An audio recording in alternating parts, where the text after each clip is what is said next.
อยต้นพอเด้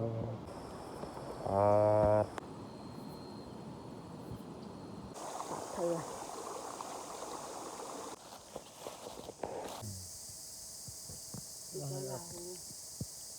มัน2 โตแล้วปากีเบิ่งได้เรียบร้อยมีแต่เฮาสิเฮ็ดอาหารเลยนี่ครับปลานี่เล็บของกูนี่ส่วนตัวใหญ่นอนหนาวนะทุกคนนอนหนาวนะทุกคนทักทายสบายดีเมิดหมู่สุขุสุกคนยินดีต้อนรับเข้าสู่ซองเบาปอกตอนเที่ยงมื้อนี้เฮากะลงห้วยคือเก่าไปนอนห้วยเนาะไปกับพ่อแล้วก็มีของอายของเฮาแล้วก็มีเบาเบแล้วก็มีลูกชายเบาเปลือกจังใดก็ทุกคนติดตามเบิ่งเลยครับชม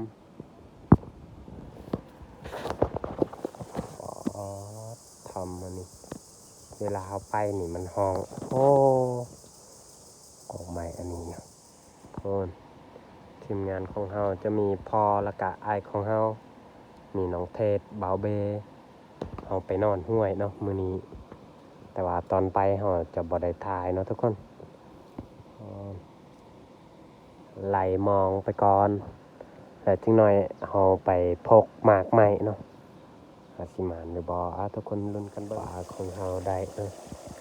มันคือแค่น้อยหรือว่ามองน้อยนี่ปาฏิทินนี่เฮาจะเฮ็ดกินเนาะปาฏิทินที่มันถือแฮนี่ก็คือปลาเลียให้ตอนนี้เฮาสิหมกกินตอนแรงนี่แหละนี่ส่วนตัวใหญ่2 โตเฮาก็สิเอามือให้พ่อกับพี่อ้ายเนาะเพราะว่าพวกเพิ่นอยู่ลุมพวกเฮาอยู่เทิงใส่วานแฮน้อย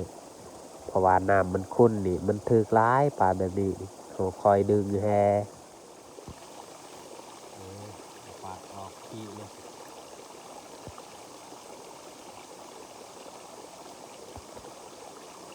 ใส่เกลือกินบักขาว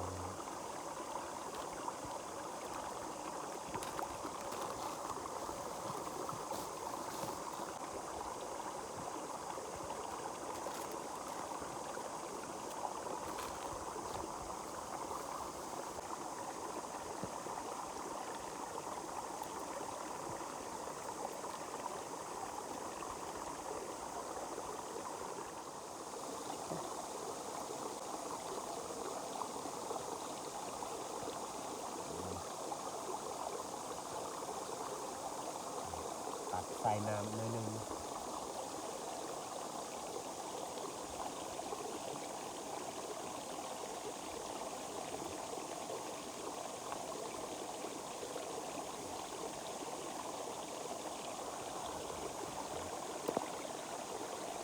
หมก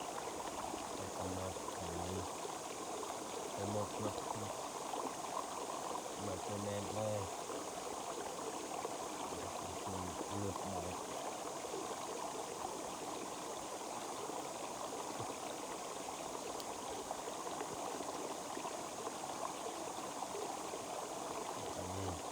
แต่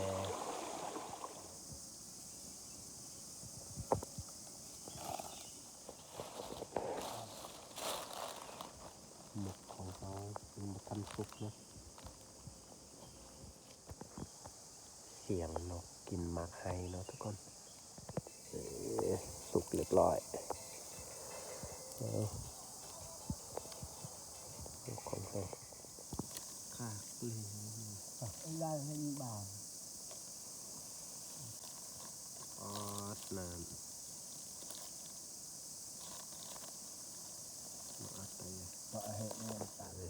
น้ำมาทุกคนมากินข้าวน้ำกันหมกปลาเนาะปลาน้อย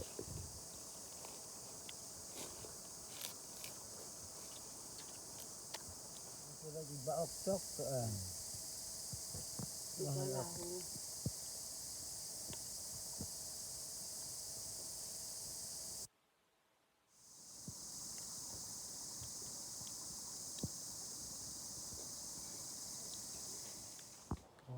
นพอตัวเห็นอยู่กับหอกบางทีแต่ว่ามันบด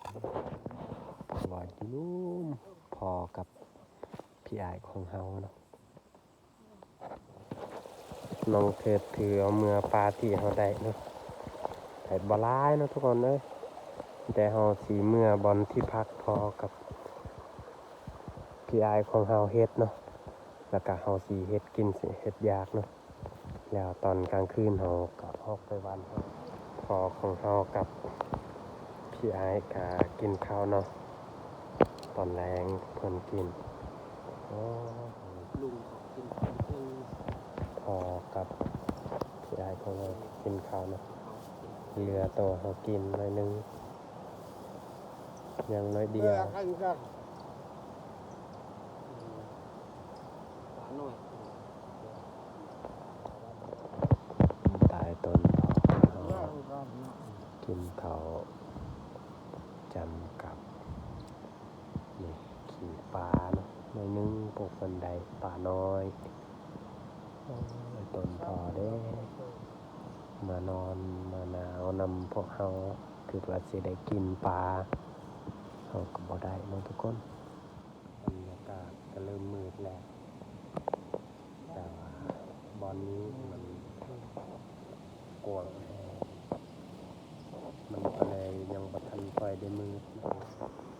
พวกเพิ่นสองคนก็ลามไว้เขาเนาะสองกระบังโอ้แต่บอนนี้แหละเอานอนแล้วก็นอนแคบบอนนี้เพราะว่าพอห่มยังเฮาก็บ่ได้ถือทุกคนเอ้ยนอนหนาวแล้วสิได้มื้อนี้งูเนาะโอ้งูเหลือมพูดนะพอที่คนบ้านอื่นเขาตีทีมบอลนี่นะโอ้เป็นตายตนเนาะทุกคนโอ้เขามาเห็นพี่อายของเฮาบอกเขาว่าคนบ้านอโรสเขาตีบอลนี่เนาะพวกที่มานั่งลินโทรศัพท์วังกีเนาะเฮาก็เจอพวกเพิ่นแต่ว่าเขาเจ้าเมื่อแล้วลายของมันตัวน้อยหัว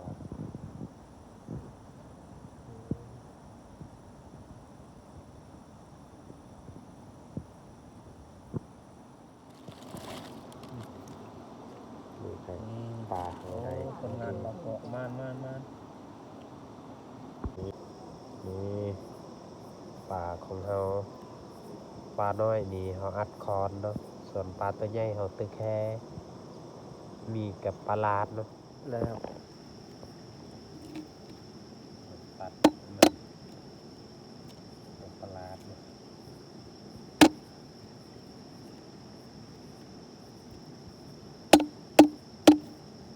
วางน้ำนี่แหละปลาทองกอเนาะเราก็บ่ฮู้คือกัน แม่นปลาของโกมันภาษาเวียดเลยของโกปลานี่แหละแซ่บที่สุดเลยปลานี่ แซ่บไอ้ ซีนมันนะกันตัวใหญ่เฮ็ดก้อยก็ได้เลย นี่ว่ะตัวใหญ่เห็ด คนละตอน ใส่เลย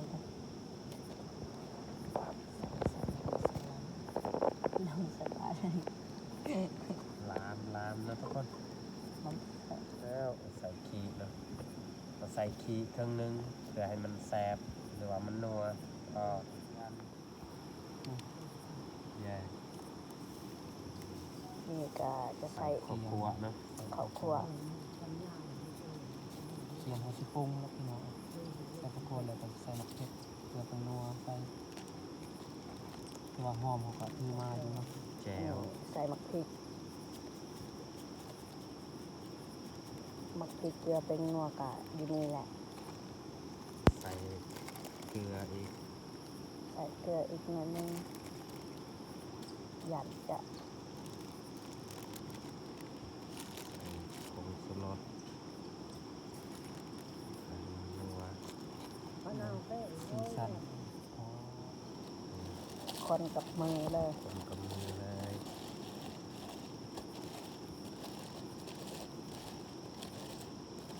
ปลาคันเฮาลามในตอนเช้านี่ซีนสิแน่นพี่น้องเอ้ยกินก็แซ่บเพราะว่าปลามันเย็นแล้วเนาะ ปลาตัวนี้ก่อน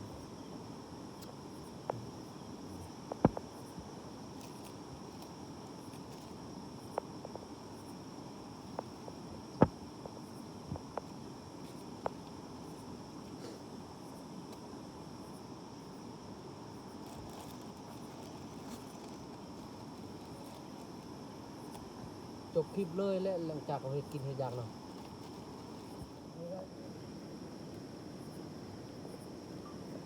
จะบุญกระแบที่ปากมันหนักเข้าอ่ะ เขาซุ่มไฟนี่ลุกขนาดเพราะว่าพื้นที่อันไม่พุ่งเนาะไม่พุ่งตัวมันเขาตัดแล้วตัวมันตายเนาะมันลุกแหงนี่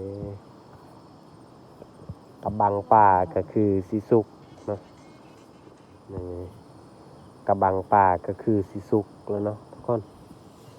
นี่ป่าที่เราสิกินตอนกลางคืนกับพอแล้วก็พี่อ้ายของเฮาแล้วก็อ้ายแน่ป่าที่ เบิ่ง เราได้ เขาเบิ่ง เมื่อกี้เนาะเอายางไว้เอามือบานเนาะทุกคนต่อของเฮาก็ทำการเอาออกเขาเนาะใส่ถุงยางเดี๋ยวเขากินสักหน่อยตอนดึก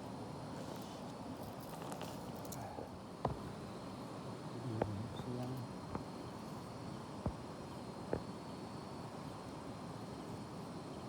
เดี๋ยวเขาก็สีไปปาดออกใส่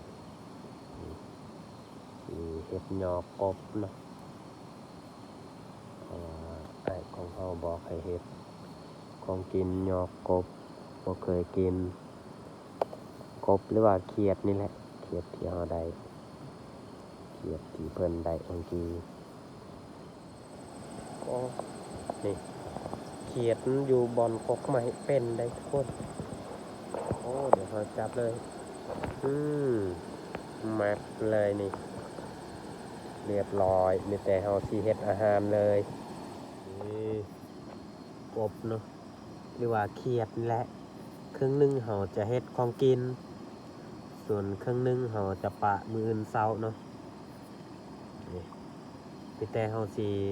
ยัดใส่กระบังเลยนี่แหละกระบังของเขาแล้วจึงใส่เกลือแป้งนัวเนาะพอยอกแล้วจึงใส่เกลือแป้งนัว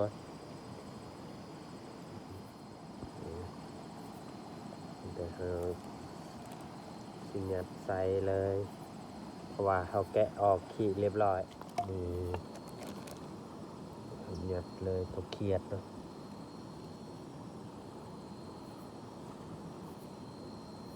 นี่แหละ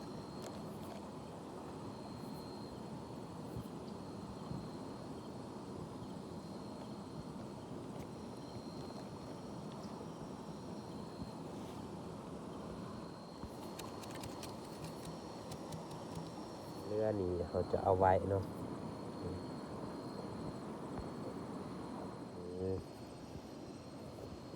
ทีเลยบนนี้เนาะ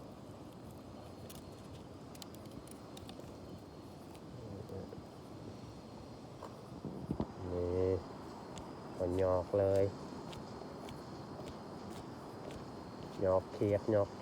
ทุกคน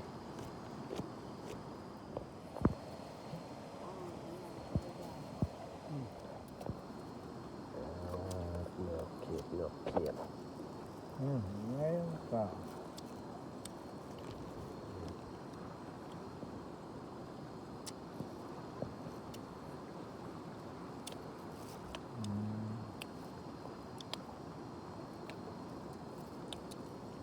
เบอร์เดอร์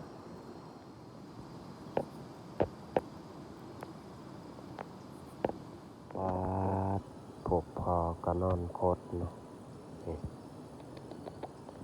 นอนหนาวเนาะทุกคนก็ได้ถือผ้าห่มนี่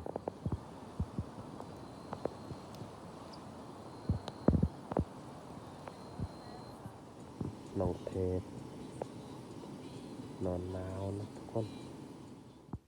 แจ้งแล้วมีแต่เขาสิออกไปหวานแหเนาะ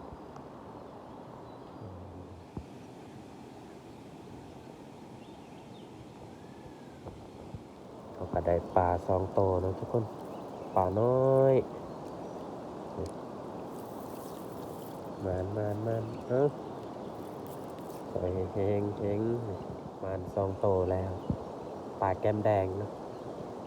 นี่คน